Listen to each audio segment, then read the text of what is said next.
Today I'm talking niche selection. I'm going to talk through briefly the process that I went through to settle on the niche that I selected for my Emilia site. And this video was just going to go right into that playlist so somebody coming behind me can go back and just see this video and better understand what it is that I'm doing, and if the site goes well or not, we'll be able to understand why. So first, I want to tell you that I am awful at niche selection. I'm bad at pronouncing the word. I'm really good at helping other people come up with them, but for me, every idea I have is terrible or unoriginal or one that I feel like everybody else has picked. And frankly, it was super hard for me to come up with ideas that were outside of the realm of the stuff that I already do. I basically had a gigantic list, and I spent longer than I care to admit with this list trying to come up with ideas for a site that were either ideas that I had already tried, or I felt like everybody, they were the obvious ones. And to me, obvious seemed competitive. Now, I'm not much of a link builder. You don't come to me because I'm this mega super awesome link builder. I do zero outreach, and I basically get traffic without doing outreach. I know links are necessary, and it's on my list of things to learn how to do well, because I understand how it works. I just don't do a lot of it. But for now, I basically have to rely upon keywords that aren't competitive to get organic traffic. So to figure out this niche, I finally had to actually break down and start doing things that would just get me out of my comfort zone, and also just of all of the ideas that I just would see around me. So this is literally what I did. I grabbed a notepad and a pen, and I literally walked around my neighborhood for hours, looking at what other people around me, what they were doing, what they had bought, what was in their yards, just anything. And I just started this mega list.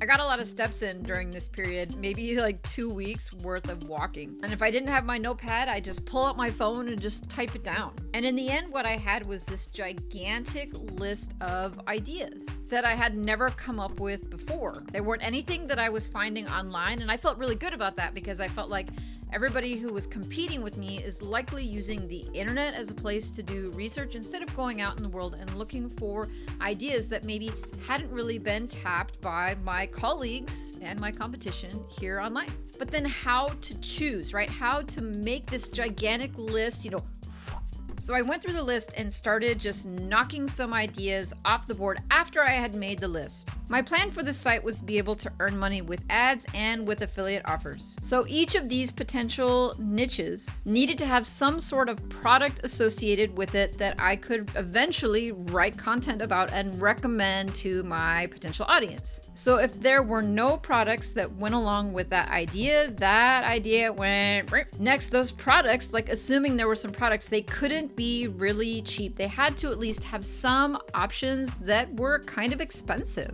Using Amazon affiliate, Amazon associates, and so if I'm looking at just a couple percentage points, it needs to be something that will actually earn more than a couple pennies per sale. So if the niche only had low ticket items as potential affiliate products, that niche also went. Next, I wanted to make sure that the niche was broad enough, because I also wanted to do a lot of info content, answering lots of questions, non-commercial content to try to earn money with ads. And so if I felt like the niche wasn't broad enough, that there weren't a lot of questions, if there wasn't a lot of information needed by the people who were interested in this topic, that also went pop. So after I confirmed that there were products I could recommend, and I felt like the niche was broad enough, I started to look at how many people were actually interested in this topic, and were they passionate about it. This is not something I really thought all that much about before, especially the passion part. But how do you determine how passionate people are? The question I found myself asking is, 1, do people travel to do this thing? 2, do people spend their money on this thing, money that they could be spending on things like bills, food, clothing, and shelter? 3, do they buy gear that lets other people know that they are into this thing? Do they show off the fact that they are interested in this thing?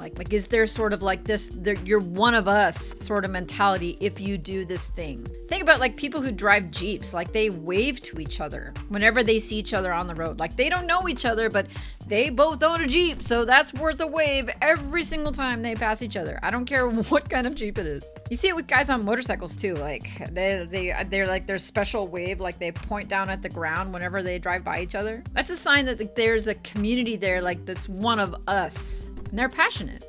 So in the end, I chose to avoid travel. I avoided food. I avoided, recipes. I avoided mom blogs. I've already been down that road. And parenting and anything to do with families. I avoided sports. And I avoided the make money online niche like entirely. And it's March 17th now of 2020. And thus far, I feel pretty good about the niche that I selected. Mostly because I'm finding that there are a lot of low competition keywords in this niche that I didn't really discover until I started delving into it. And I guess some of that is luck, like lucky me. But I also think I'm getting better at keyword research over time. And I'll talk more about that in another quick video. So what are the takeaways? Like, what is the strategy? Like boiling it down to like a couple of steps. Like, how did I pick this niche? First, I worked to generate a list of niche ideas that were well away from my computer. I went out into the world and actually started looking at what it is that people were doing and got away from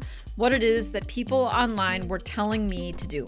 Next, I went and looked at whether or not I thought I could create a site in that niche and make money from it. Were there products, and would people advertise to encourage people to buy those products? And if the answer is no, then there are no affiliate commissions and no ad revenue to be earned. I also wanted to make sure that there were some higher ticket items in the niche so that when I did earn affiliate commissions, that it was more than 2 or 3 cents at a time. And then third, I did the best that I could to try and confirm that the people who were interested in this topic, in this niche, in this thing, were really passionate about it. It might not be a passion that I myself understand, because this isn't something that I did myself, but I can see that a lot of people are incredibly into it. And as I spend more time working in the niche and writing articles about it, I'm starting to understand at least a little bit as to the why. I didn't use any tools. I didn't spend big money. Mostly I just did a lot of work, like trying to get ideas, and I didn't give up when it felt like I just didn't have any. And now I feel pretty good about it.